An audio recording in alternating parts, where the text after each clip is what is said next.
Intégration et développement de nouvelles technologies, numérisation, éco-conception, ces démarches de transformation sont-elles payantes? Pour le savoir, nous allons à la rencontre d'entreprises qui se sont lancées il y a plusieurs années. Parmi elles, MPC. Stéphane Ménard, bonjour. Bonjour. Vous êtes le directeur général de MPC. Quel est le métier de votre entreprise?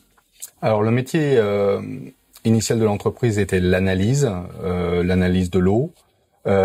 Et ensuite, on a développé une activité sur le traitement des eaux industrielles, à base d'UV notamment, et dans un vouloir de diminuer la consommation ou l'utilisation de produits chimiques, et quand même d'être très performant sur la capacité à traiter ces eaux industrielles. Alors c'est en 2016 que ça a commencé. Vous avez fait appel au programme CD2 Pro pour lancer cette technologie, enfin pour la développer. Et cette techno s'appelle Clean Aero, c'est ça? C'est cela, parce qu'elle était premièrement destinée au traitement des eaux industrielles de refroidissement. Donc tout ce qui était groupe froid, etc., où on a des problématiques réglementaires de risque légionnel. Et donc il est très important de traiter efficacement ces eaux de refroidissement. Aujourd'hui, communément, ou en tout cas à l'époque communément utilisé avec des procédés à base de produits chimiques, de biocides, souvent pas très sympas pour l'environnement. Et donc nous avons développé cette technologie à l'époque à base d'UV et de peroxyde d'hydrogène, afin de diminuer l'impact environnemental des produits chimiques sur les rejets. Alors ça marche comment? Eh ben en fait, on vient mettre des UV immergés dans les bassins des groupes de refroidissement. On vient injecter de toutes petites quantités de peroxyde d'hydrogène et on est capable comme ça de maintenir en l'état et sans risque légionnel ces eaux de refroidissement. Et alors c'est beaucoup plus performant que les solutions d'avant, j'allais dire. Alors en tout cas au niveau bactérien et développement bactérien et risque légionnel, oui, c'est très performant.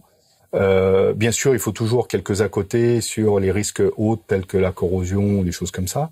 Mais on est en tout cas beaucoup moins impactant sur l'environnement, pratiquement 20 fois, et avec des coûts d'utilisation qui sont quand même bien moindres, de l'ordre de 20 à 30%. Donc c'est plus sympa pour l'environnement et moins cher à utiliser. Ça a tous les atouts. CD2 Pro, ça vous a apporté quoi? Alors CD2 Pro nous a permis de faire une analyse sur ce domaine d'activité et de voir avec quels moyens, ou en tout cas les meilleurs moyens pour la diffuser auprès des partenaires industriels. Sachant qu'on est quand même sur un risque réglementaire, un risque sanitaire, donc forcément avec des décisions, j'allais dire, importantes à prendre par les industriels lorsqu'ils changent de technologie. On est vraiment sur une technologie de rupture. Donc voilà, il fallait avoir un sens et une direction sur comment, je veux dire, aborder ou amener sur le marché cette nouvelle technologie. Et CD2 Pro nous a amené ça, ainsi qu'une exposition aussi. Et donc ça nous a servi dans la préparation des documents et du contexte à présenter à nos partenaires industriels, nos clients. Par exemple, on a fait une ACV, analyse du cycle de vie, qui a été financée par le programme.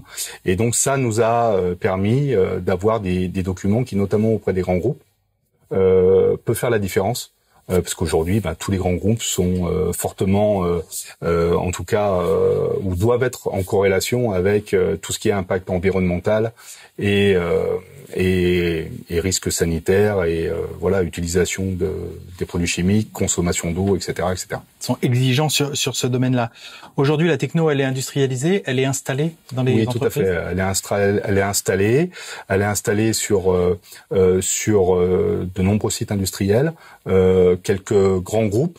Comme la société SNF par exemple, qui est un des leaders mondial de la chimie, qui a un site pas très loin à Saint-Étienne, avec une très grosse plateforme chimique.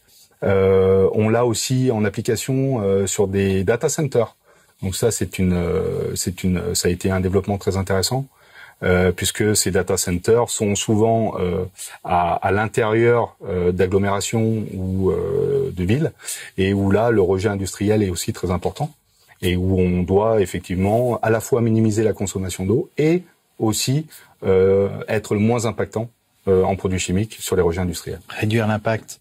Cette aventure, ça a changé quelque chose dans votre entreprise, votre façon de développer? En tout cas, ça nous a ouvert aussi très fortement sur le domaine du traitement de l'eau, et donc nos interactions avec les traiteurs d'eau, etc. Et ça nous a ouvert un certain nombre de perspectives aussi sur d'autres marchés, comme aussi le traitement des effluents industriels en parallèle à ça, ou la désinfection des eaux.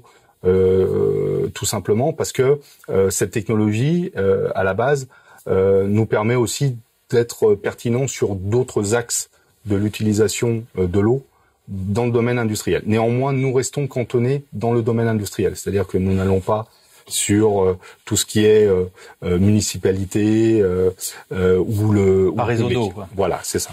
Ça a pris tellement d'ampleur que vous avez créé une division quasiment sur. C'est ça. On a créé à l'intérieur de MPC une division qui s'appelle MPC UV afin de bien la distinguer dans le groupe et de telle manière aussi à faire résonner justement d'abord la connotation UV, ultraviolet dans le traitement des eaux, et ainsi être reconnu aussi de nos partenaires comme étant et devenant un expert dans l'utilisation de cette technologie pour le traitement des eaux. Votre ambition maintenant, c'est quoi? C'est asseoir cette technologie, étendre vos activités? On le voit aujourd'hui de toute façon avec, j'allais dire, le changement climatique, l'impact environnemental est de plus en plus scruté, de plus en plus important pour notre futur, pour nos enfants. Donc forcément, aller vers une diminution de l'utilisation de produits chimiques, une diminution des consommations d'eau, etc. Donc voilà, ça va dans le bon sens.